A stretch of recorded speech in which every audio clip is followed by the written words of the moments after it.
دوستو، کیا آپ جانتے ہیں کہ اس دنیا میں سب سے طاقتور کمپیوٹر سپر کمپیوٹر ہے؟ یہ 2 لاکھ فی سیکنڈ کے حساب سے کیلکولیشنز کر سکتا ہے، مگر قرآن مجید میں ایک ایسی صورت بھی ہے کہ اس صورت کی کوڈنگ کے آگے سپر کمپیوٹر بھی گھٹنے ٹیکنے پر مجبور ہے۔ دوستو، میں بات کر رہا ہوں سورہ کوثر کی۔ یہ قرآن مجید کی سب سے چھوٹی صورت ہے، مگر آپ یہ جان کر حیران رہ جائیں گے کہ قرآن مجید کی اس چھوٹی سی صورت میں نمبر 10 کی کوڈنگ اس طرح موجود ہے کہ آج کا سپر کمپیوٹر بھی اس کے سامنے صفر ہے۔ قرآن مجید کی سورہ کوثر 10 الفاظ پر مشتمل ہے۔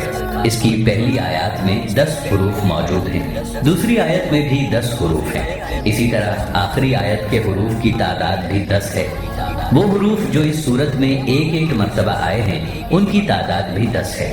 اس صورت میں جو حرف سب سے زیادہ مرتبہ آیا ہے وہ الف ہے، اور الف کی تعداد بھی 10 ہے۔ اس صورت کا ہر حرف رے پر اختتام پذیر ہو رہا ہے، اور حروف ہجا میں رے یا را 10واں حرف ہے۔ اس سورہ میں ہر آیت میں موجود ہر دوسرے حرف کا اختتام کاف پر ہوتا ہے۔ یہ الفاظ 10 مختلف حروف سے مل کر بنتے ہیں۔ وہیں آیت کے آخری حرف کا اختتام را پر ہوتا ہے۔ اب سمجھنے والی بات یہ ہے کہ حرف قاف کی نیومیریکل ویلیو 20 ہے، حرف را کی نیومیریکل ویلیو 200 ہے۔ اگر ہم اس کو 20 کے ٹیبل میں دیکھیں تو یہ 10 بنتا ہے۔ قرآن مجید کی باقی صورتوں کی طرح سورہ کوثر کی ابتدا بھی بسم اللہ الرحمن الرحیم سے ہوئی ہے۔ اگر ہم غور کریں تو بسم اللہ کے ابتدا اور اختتام دونوں طرف سے اس میں حرف را کا نمبر 10 میں ہی آتا ہے۔ پورے قرآن مجید میں صرف 2 صورتیں ایسی ہیں جن کا آغاز انا سے ہوا ہے اور ان کا اختتام رے پر ہوا ہے۔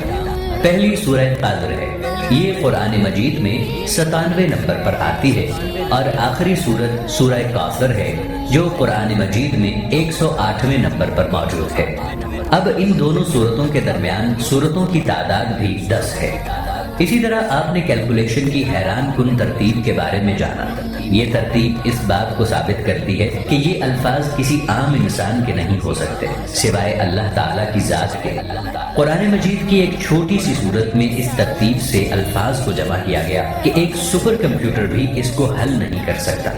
یہ تو ابھی سب سے چھوٹی صورت تھی، سوچئے باقی قرآن مجید میں کتنی کیلکولیشنز موجود ہوں گی۔ اسی لیے اللہ تعالیٰ نے قرآن مجید میں فرمایا، اگر تمہیں کوئی شک ہو اس میں جو ہم نے اپنے خاص بندے پر اتارا تو اس جیسی ایک صورت ہی لے آؤ۔ معراج کی رات جب ہمارے پیارے نبی حضرت محمد مصطفیٰ صلی اللہ تعالی علیہ وآلہ وسلم سدرۃ المنتہا سے آگے جنت میں داخل ہوئے تو وہاں سے آگے سفر کرتے ہوئے آپ صلی اللہ علیہ وآلہ وسلم کی نظر ایک نہر پر پڑی۔ اس نہر کا پانی انتہائی صاف اور شفاف تھا۔ اس نہر کے دونوں اطراف میں یاقوت جڑے ہوئے تھے۔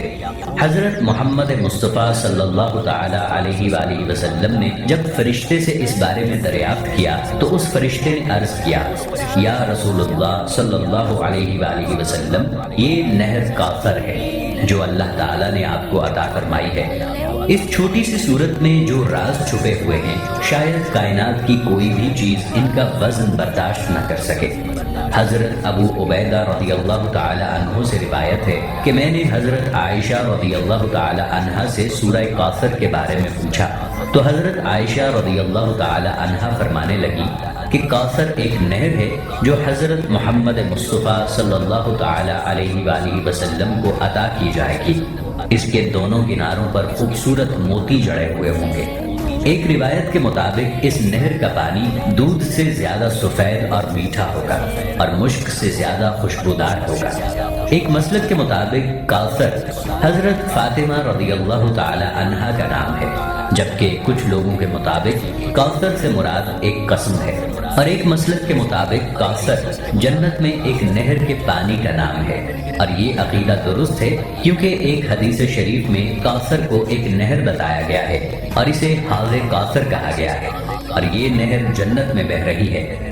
اس نہر کو حوض کوثر کہنے کی وجہ وہ کثرت ہے جو اس نہر کے پانی کے ساتھ مل جاتا ہے، اور اس بات کا مطلب ہمیں حضرت محمد صلی اللہ علیہ وآلہ وسلم کی ایک حدیث سے واضح ہو جاتا ہے جس میں حضور نبی کریم صلی اللہ تعالی علیہ وآلہ وسلم نے فرمایا، کہ روز قیامت میں تمہاری کثرت کی وجہ سے دوسری امتوں پر فخر کروں گا۔ اس نقطے پر سورہ کوثر کے مطلب کو واضح سمجھنے کے لیے ہمیں اس وقت میں جھانکنا ہوگا جب اس دنیا کا کوئی وجود نہیں تھا۔ اس وقت اس دنیا میں حضرت آدم علیہ السلام سے لے کر اس دنیا کے آخری انسان کی روح سے اللہ تعالیٰ عہد لے رہا تھا۔ یہ وہ وقت تھا جب تمام ارواح میں سے اللہ تعالیٰ نے انبیاء علیہ السلام کی ارواح کو منصب دینا شروع کیا۔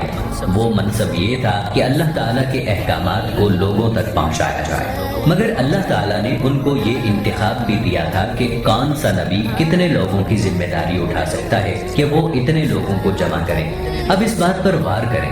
حضرت عبداللہ بن عباس رضی اللہ تعالی عنہ فرماتے ہیں کہ رسول اللہ صلی اللہ علیہ وآلہ وسلم نے فرمایا کہ ایک مرتبہ حج کے موقع پر میرے سامنے ساری امتیں پیش کی گئیں، یعنی بذریعہ کشف آپ صلی اللہ علیہ وآلہ وسلم کو پچھلی تمام امتوں کا دیدار کروایا گیا، اور ان کے ساتھ امت محمدیہ بھی ان کے سامنے پیش کی گئی۔ تو حضرت محمد صلی اللہ علیہ وآلہ وسلم نے جب امت محمدیہ کی تعداد کو دیکھا تو ان کا دل بہت خوش ہوا۔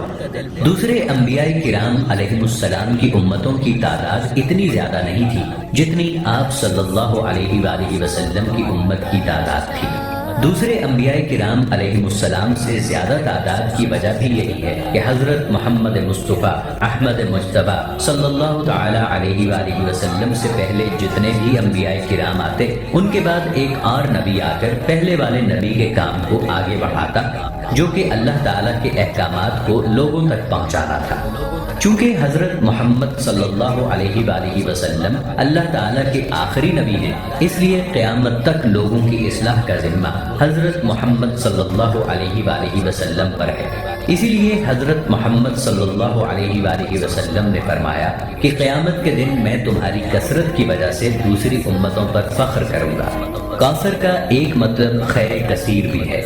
حوض کوثر اور اس کثرت کا مطلب یہی ہے کہ جو امتی پل صراط سے گزر کر آگے بڑھیں گے تو حضرت محمد صلی اللہ علیہ وآلہ وسلم ان لوگوں کو حوض کوثر سے پانی پلا کر ان کے اجسام کو صاف کر دیں گے، کیونکہ حوض کوثر سے آگے جو مرحلہ ہوگا وہ آخری مرحلہ ہوگا اور وہ مرحلہ جنت میں جانے کا ہوگا۔ حوض کوثر کا پانی پلا کر انسانوں کا جسم جنت میں جانے کے لیے تیار کیا جائے گا، کیونکہ یہ پانی پیے بغیر کسی بھی انسان کا جسم جنت میں جانے کے لیے تیار نہیں ہوگا، اور اس کا جسم جنت میں داخلے کو برداشت نہیں کر سکے گا۔ اس کا مطلب یہ ہوا کہ وہ پانی صرف پیاس بجھانے کے لیے نہیں ہوگا، بلکہ ایک انسان کے پورے جسم کو صاف کرنے والا پانی بھی ہوگا۔ جیسا کہ جب حضرت آدم علیہ السلام کو اللہ تعالیٰ نے ایک خاص درخت کے پاس جانے سے منع فرمایا تھا، مگر شیطان کے بہکاوے میں آ کر حضرت آدم علیہ السلام نے اس درخت کا پھل کھا لیا۔ اس پھل کو کھانے سے پہلے حضرت آدم علیہ السلام اور اماں حوا کی کیفیت کچھ اور تھی، مگر جیسے ہی انہوں نے پھل کھایا تو اس پھل میں موجود طاقت کی وجہ سے آپ علیہ السلام کے جسموں میں تبدیلیاں آنا شروع ہو گئیں۔ ان دونوں نے اپنے جسموں کو پتوں سے ڈھانپنا شروع کر دیا۔ ان کے جسموں میں وہ عمل ہوا جس سے ان کے جسم میں تبدیلی شروع ہوئی۔ بالکل اسی طرح سے حوض کوثر سے پانی پی کر ایک انسان کا جسم مکمل طور پر تبدیل ہو جائے گا، اور یہی تبدیلی ایک انسان کو جنت کی طرز زندگی کو برداشت کرنے کی طاقت فراہم کرے گی۔ آسان الفاظ میں حضرت آدم علیہ السلام کے وہ پھل کو کھانے سے انسان کو جو حاجت پیش آئی تھی، حوض کوثر کا پانی پینے سے وہ حاجت ختم ہو جائے گی، اور انسان صاف ستھرا تمام برائیوں سے پاک جنت کے پاک اور صاف ستھرے باغات میں داخل ہو جائے گا۔ یہ کثرت ان امتوں کی ہوگی جو حضرت محمد صلی اللہ علیہ وآلہ وسلم کے حصے میں اربوں کی تعداد میں حوض کوثر کا پانی پیے۔ قرآن مجید میں سورہ کوثر کا نزول اس وقت ہوا تھا جب حضرت محمد صلی اللہ علیہ وآلہ وسلم کے بیٹے قاسم کا بچپن میں ہی انتقال ہوا تھا، تو کفار مکہ خاص طور پر عاص بن وائل آپ کو یہ تانا دینے لگے کہ اب آپ کی نسل آگے نہیں بڑھ سکے گی۔ تو تب اللہ تعالیٰ نے یہ سورت نازل فرمائی اور فرمایا کہ اللہ تعالیٰ نے آپ کو ایک ایسی نعمت عظیم سے نوازا ہے جو کسی نبی اور رسول کو بھی عطا نہیں کی گئی، یعنی حوض کوثر۔